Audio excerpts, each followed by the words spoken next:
Alhamdulillah, salatu wassalamu ala rasulillah, la hawla wa la quwwata illa billah. Ada hadis sahih Bukhari Muslim, idza dakhala ahadukum al-masjida fala yajlis hatta yusalliya rak'atain.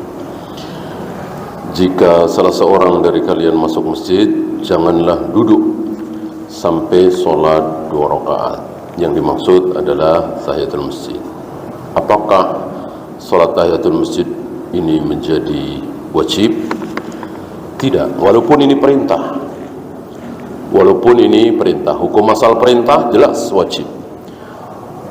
Kecuali kalau ada dalil lain yang memalingkan. Adakah dalil lain yang memalingkan? Ada, banyak. Salah satunya ketika Nabi sedang memberikan ilmunya di masjid, datang 3 orang. Yang satu cari tempat ke depan, yang satu malu-malu di belakang, satu lagi berpaling. Nggak ada riwayat 2 orang yang ikut itu sholat 2 rakaat. Nabi diamkan. Kalau wajib tentu akan ditegur oleh beliau. Tidak mungkin beliau membiarkan dosa. Lalu bagaimana ketika masuk masjid ternyata sedang berkumandang azan? Bolehkah langsung sholat 2 rakaat tahiyatul masjid atau qobliyah? Boleh. Boleh. Enggak ada larangan. Sedang azan sholat, enggak ada larangan. Ya, dan enggak ada perintah berdiri. Gitu. Cuman kehilangan keutamaan menjawab azan. Kan tidak mungkin kita menjawab azan sambil sholat. Ya cuman itu kehilangan keutamaan. Artinya kalau antum tetap langsung sholat, boleh.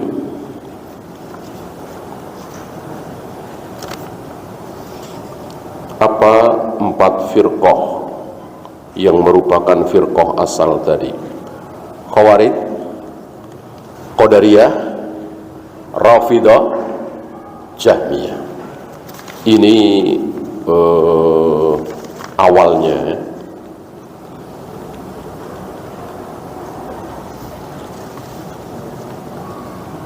Apakah orang yang mengingkari sifat-sifat Allah menjadi kafir? Betul, iya. Iya kafir. Mengatakan Allah tidak bersemayam di atas arsy, kafir.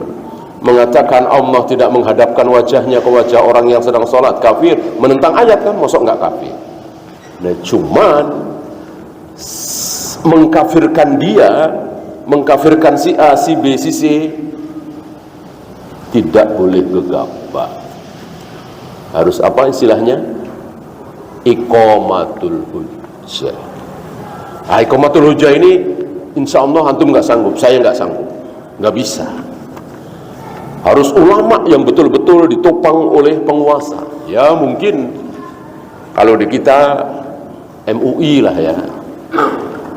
MUI melihat ada satu kelompok atau satu orang yang jelas kekafirannya, mengatakan boleh sholat menghadap matahari yang sedang terbit misalnya. Udah keterlaluan kan ini, jelas kafir kan. Nah dipanggil oleh MUI, dikasih dalil begini. MUI kan tentu dia kenal. Kalau antum saya satu saat kan nggak dikenal. Tergantung dia mau tobat, alhamdulillah. Nggak mau tobat, diancam mati. Diancam hukum mati. Saya siap dibunuh daripada saya mencabut ucapan saya boleh sholat menghadap matahari yang sedang terbit misalnya. Ya berarti bunuh dan dinyatakan sebagai kafir. Jangan disolati, jangan dikafani, jangan dikubur di pekuburan kaum muslimin, dan nyatakan kepada semua orang bahwa dia telah kafir. Sebagaimana Ja'ad bin Dirham, Jaham bin Safwan, Ibnu Arabi, Siti Jenar. Mereka lebih memilih kufur daripada bertaubat. Lebih memilih mati daripada bertaubat dari kekufurannya. Apakah perlu mempelajari akidah-akidah atau firqah sesat guna antisipasi? Iya. Ya. Cuman berlebih dan berkurang. Untuk para ulama yang mereka tahu ya, atau para tokoh, bagi kita ya cukup tahu saja bahwa itu sesat, itu sesat, itu sesat. Jangan masuk ke situ. Rinciannya seperti apa kita tidak harus mengetahui secara rinci. Apakah hanya dengan menyempurnakan tauhid dan akidah akan menyelamatkan hisab di akhirat nanti? Masuk surga? Iya. Tapi selamat dari neraka? Ya belum tentu. Tauhidnya bagus, akidahnya bagus, tapi sering meninggalkan sholat, ya tentu terancam neraka. Justru tauhid yang bagus, akidah yang bagus akan membawa ketaatan. Akan takut meninggalkan sholat, meninggalkan puasa, berzina, minum khamar, berjudi, kan begitu. Diawali oleh akidah yang benar. Bolehkah mengqashar sholat saat sakit, sulit berjalan? Tidak boleh. Qashar sholat khusus safar, yang 4 jadi 2. Duhur 2 rakaat, asar 2 rakaat, isya 2 rakaat. Ini khusus ketika safar, bukan sakit. Kalau sakit ya tetap 4 rakaat, hanya boleh dengan duduk, boleh dengan berbaring dan seterusnya. Ketika safar, waktu sholat duhur, bolehkah langsung dijamak dengan asar? Ini sama dengan yang tadi. Safar itu hubungannya dengan qashar, bukan, tidak ada hubungannya dengan jamak. Ya seperti antum misalnya di Masjidil Haram di Mekah, hotel antum depan-depanan dengan Masjidil Haram, hotel antum depan-depanan dengan Masjid Nabawi. Apa iya dijamak? Padahal jelas safar kan? Apa iya dijamak? Ya tidak. Kita nggak ngapa-ngapain di sana, umrah sudah selesai, nggak ngapa-ngapain, betul-betul bebas waktu.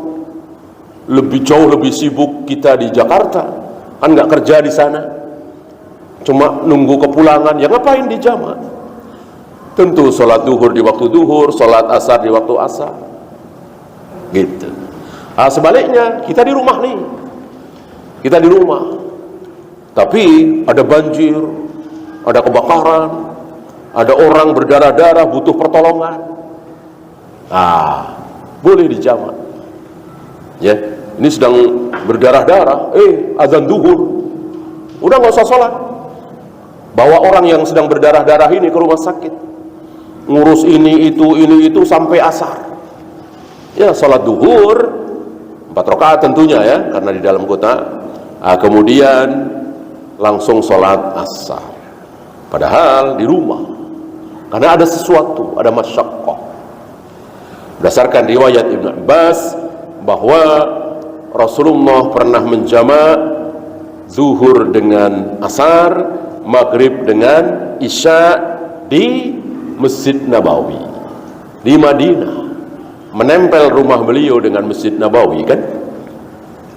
Ibnu Abbas ditanya, kenapa? Ada masyaqqah, agar tidak menyulitkan. Berarti ada kesulitan, termasuk hujan,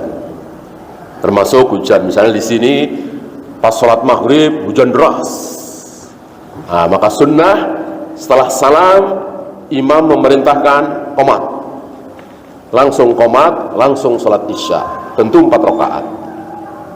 Hujan, nanti isya tidak ada azan lagi, memberikan rukhsah kepada yang lain, boleh sholat di rumah.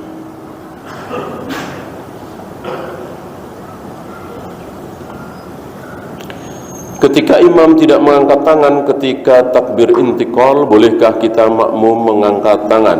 Imam tidak mengangkat tangan, benar apa salah? Kalau imam tidak mengangkat tangan karena salah, ya kita mengangkat tangan. Apa misalnya bangkit dari atayat awal. Secara sunnah Nabi mencontohkan mengangkat tangan kan. Nah, imam kok tidak mengangkat tangan, ya salah dia. Salah jangan kita ikuti, tetap kita ngangkat tangan, gitu ya.